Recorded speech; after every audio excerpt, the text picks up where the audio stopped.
Hold the phone. I know what you're thinking. It's way too early to be talking trades, but you know me. I love talking trades, and it's never too early to talk about the trade deadline. Now, for most of these teams, we are going to have to let things play out a bit more, see where the standings are in about a month or so, but it looks like we're already starting to see some obvious sellers when you're looking at some of these records here. So I'm going to go through a few teams. I'm going to go through some players on those teams that could be dealt by the deadline. Let's start with the Oakland A's, and we all know there's not really much going on with the Oakland A's. Sure, they're right in the middle of that division right now, but it's April 10th. We all expect them to fall back at some point, but they do have some candidates that could be of use at the trade deadline. A couple of guys I'm looking at right off the bat. We got Ross Stripling and Alex Wood, a couple of pitchers they signed to one-year deals in the offseason, and with all the pitching injuries going on right now, I mean, who knows how many more we end up getting, and if these guys are healthy at the deadline, they can absolutely be of use to some teams, especially someone like Paul Blackburn. This is a guy who's had a lot of success over the last few years. He's dealt with some injuries here and there, but Paul Blackburn, this is a guy that could definitely help out some teams. He's off to a pretty good start through his first couple of starts so far. Someone like Ross Stripling is off to a decent start. That's a veteran guy that's been helping out some teams over the last couple of years, so look out for someone like him. Alex Wood, not off to a great start so far, but hey, he's a lefty. He could definitely help out some teams, whether that's in the rotation, in the bullpen, more like a swingman kind of a guy. And someone like JD Davis, who they brought in this offseason, a right-handed bat, absolutely could give some pop to some teams that maybe could use a guy at the hot corner, maybe just as a DH, something like that. But the A's, sure, not really a whole lot going on with them. We don't expect really, them to be competing this year. Who knows, even the next couple of years. So I could absolutely see them shipping these guys off, try and get some prospects to help continue their rebuild as they head to Sacramento and eventually Las Vegas. Moving on to the Chicago White Sox, they're 2-9 right now, so yeah, they're pretty much done. I mean, we all knew this coming into the year, especially when they traded away Dylan Cease to the Padres. That was pretty much the last thing they needed to do to tell everyone, yeah, we're going into a rebuild. We're not really taking this year very seriously, and they still have some players here that they could deal away and maybe get some more prospects in return. Now, Luis Robert, that's been a guy that people have been wondering about, but he did just get hurt his hip. He's probably going to be, out for maybe a couple of months, so we'll see what happens with him. If he comes back and he shows he's healthy, maybe he could be a candidate, but that seems like a guy the White Sox would like to build around for the future. But hey, you never know. If the right deal comes along, maybe something could happen. But one guy is Yoan Moncada. He has a club option for next year, getting around $25 million for this year and then $25 million for the club option next year. And he's off to a pretty good start, hitting .282 through 11 games, has a .364 on base to 128 WRC plus. One problem though is Moncada was removed from the game yesterday with a left adductor strain, and Bob Nightingale just tweeted recently that he's going to be out until at least the All-Star break and could end up missing the rest of the season. Now, I've actually had this same injury. It took me a couple of months to recover from, so hopefully Moncada doesn't miss the entire year, comes back around the All-Star break, and if he does come back around then and shows he's healthy, then, maybe teams could call about him if they are in need of a bat, maybe in need of a guy that can play some third, play some second, so wouldn't completely count it out, but this injury definitely makes it a little murky on whether or not he could be a trade candidate. Another guy I wonder about is Andrew Benintendi. In my opinion, this was just not a good signing. Sure, Benintendi, yeah, he got himself a good contract, making $15 million per season, but you got to be thinking here, he's probably regretting going to the White Sox at this point. Not a good situation for him. Could there be a situation where the White Sox maybe eat some money, deal him somewhere else to where he can actually help a contending team? Look what he did with the Yankees just a couple of years ago after getting traded from the Royals. He was very helpful to them before getting hurt, so maybe a similar situation can come up to where he can go to a contender, but the White Sox would probably have to eat some of that money on the contract because he just hasn't fully lived up to that contract so far, at least in the first year. Had some very bad defense last year, a little underwhelming at the plate, only had a .356 slugging last year, the 87 WRC plus. So as for a couple of guys in the pitching staff, you got Eric Fetty. He was in the KBO last year. They signed him to a 2-year deal. Pretty cheap, pitcher to acquire. He's on a 2-year, $15 million deal. He's pitching okay so far through a couple of starts, so maybe he could be a candidate at some point. Mike Clevinger, guy they brought back just recently on a 1-year deal. I know he's had his off the field stuff, but if a team is in need of some pitching at the deadline and he's showing that,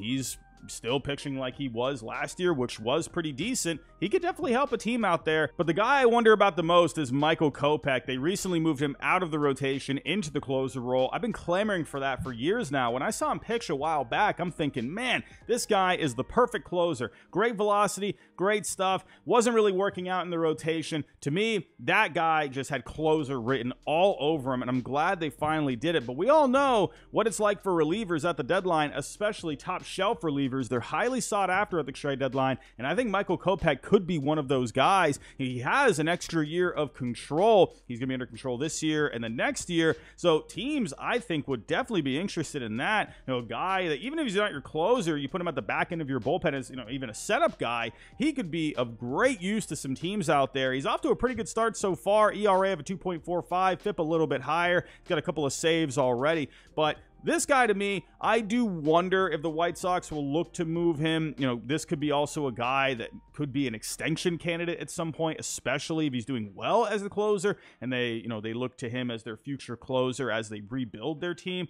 But I think it's very possible you could see him get moved. There's definitely some guys on the White Sox that I think could definitely help out some teams at the deadline. Moving on to the Colorado Rockies. Not many people were expecting a whole lot from the Rockies this year. They're off to a 3-9 start already, so it looks like they're trending towards another bad season. But they have a few guys here that I think could be of use to some teams in contention at the deadline. In the rotation, you got someone like Kyle Freeland. He's on a 5-year contract right now, and he hasn't pitched very well in the last couple of years. So the Rockies would probably have to eat some of that contract if he is pitching well at the deadline. I expect him to end up staying. You got a couple of guys that are under a little bit of control through next year, like Cal Quantrill, Dakota Hudson. Quantrill hasn't pitched great so far in the first few starts. Dakota Hudson's looked pretty good in the first couple of starts. So there's also a couple of guys in the bullpen. One guy who I think could come up is Justin Lawrence. Had himself a good season last year. ERA at a 3.72, FIP at a 3.76, just under 10 strikeouts per 9 over 75 innings. So I definitely think he could help out a bullpen out there. He's also not a free agent until 2029, so a lot of control for him.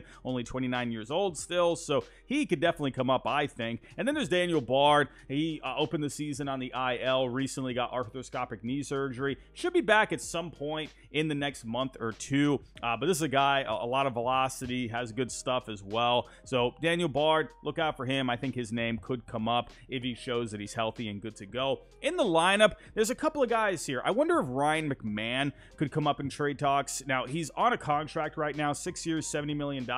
In the last couple of years, the field value hasn't really fully matched up to the salary that he's making, so the Rockies would probably have to eat some of that contract unless he just completely balls out in this first half of the season. He's off to a pretty good start, 164 WRC plus through 12 games, so let's see. But this is a guy that's versatile. He has shown he could definitely help out with his bat, so I wonder if his name could come up. But one guy who I definitely think could come up is Charlie Blackmon on a 1-year deal now. So, this is a guy, a veteran bat I think could help out a lot of lineups. His name's come up before in trade talks over the last couple of years. Taking a look at his numbers from last year, hit 279, on base at 363, a 105 WRC plus. Not bad. Are we going to be seeing that, Charlie Blackmon that was hitting around 30 home runs per year, from 2016 to 2019? Probably not, but, still a veteran bat that could help you out. He's not going to be the best offensively out there, but, a good left-handed bat, good veteran guy to have on your team. So I definitely think he could definitely come up. So let's move on to the next team. Let's focus on the New York Mets. Now, a lot of people are thinking the Mets weren't really going to do much this coming year. I disagree with that to an extent. I think the Mets could be in the hunt for a wild card spot, but if they are indeed out of it by the deadline, they have a lot of candidates that could be traded at the deadline, especially if the Mets are really looking towards the future, trying to beef up their farm system even more. They have a lot of guys on 1-year deals right now. And the guys that have 1 year left on their contract, like Jose Quintana. He could definitely help out a team at the deadline. He was traded at the deadline a couple of years ago from the Pirates to the Cardinals. I could see that happening again if he's healthy. Luis Severino got off to a really bad start in his first start of the year, but looked pretty good his last time out. Luis Severino, if he stays healthy, I think there's a lot of upside there. You got some position players like Harrison Bader, JD Martinez. This is a guy I think you should keep an eye on. They just signed him to a 1-year deal. If he's hitting well and the Mets are out of it, I definitely think JD Martinez could get moved at the deadline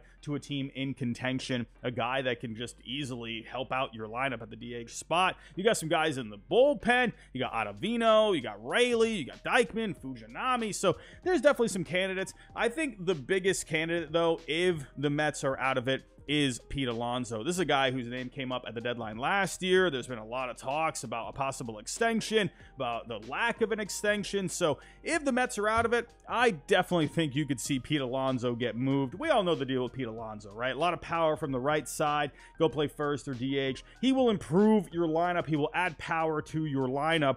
And, if he's going to be a free agent and the Mets, they're not really, motivated to get an extension done, I don't see why you would hang on to him if you're out of it. So Pete Alonso, definitely look to him to get moved if the Mets are out of contention. And last but not least, we got the Miami Marlins. When all their guys in the rotation started going down, like Sandy Alcantara and Uri Perez getting Tommy John, Braxton Garrett, and Eber Cabrera having shoulder issues, I knew this team was in a lot of trouble, because this lineup, while they do have some good bats, it's not a lineup that's going to be able to carry you through the season. They needed their starting pitching to carry them, and without it, I thought they were going to be in huge trouble, and it's already showing with a 1-11 record. The panic meter is through the roof, and I could easily see the new head of operations, Peter Bendix, just clearing house. I think they're going to be absolute sellers at the deadline, and they definitely have some candidates here that could help out some other teams. So starting with a good bat in Luis Arraez, great season last year for him. This is definitely a guy that could help out some teams, has a couple of years of control. He can play second. He can play some first as well, even DH some days, whatever. It's a good contact bat that you could add to the top of your lineup. I definitely think he could get moved. He got a veteran bat in Josh Bell. He got moved last year at the deadline. So that's a veteran bat, a guy that could definitely give you some pop in the middle of that order. He could bat, maybe in the middle of the order, maybe near the top of the order, wherever. Definitely a veteran that you would like to have on your team. I could see him going somewhere. Tim Anderson, they signed on a 1-year deal. If he ends up getting himself right over the first half of this year, yeah, definitely. This could be a guy that could go play some short, some second for some teams. And if the bat is back, yeah, I could see some teams being interested. He's only making $5 million this year. So, and that could probably help him, beef up his market for next year. If he can go help out a contender, help them get to the playoffs, I could definitely see that being a good situation. We got a couple of pitchers here. The most notable guys, we got a couple here. We got Tanner Scott. This guy was phenomenal last year in the bullpen, and this is a guy, lefty pitcher, man, out of the bullpen. He's got nasty stuff, big fastball. Absolutely, this guy will be on the market. He is just a shutdown guy. He could easily go close games for you. He could set up games at the back end of the bullpen. Absolutely think Tanner Scott will be a candidate. His name was popping up in the offseason, so I definitely think some teams will be calling about him. But their big piece is Jesus Luzardo. This was a bold prediction of mine coming into the year. I said, Jesus Luzardo, this guy is going to get traded at the deadline. His name came up a little bit this past offseason, and this is a guy that can bring you in an absolute haul. Yeah, it's going to be a big package, but this is a guy that you could put near the top of your rotation, and especially for a team in contention, say, the Orioles or the Yankees in the East, a couple of teams maybe out west, maybe the Astros could be a team. This is a guy that could absolutely solidify your rotation. He could start playoff games for you, maybe even game 1, game 2.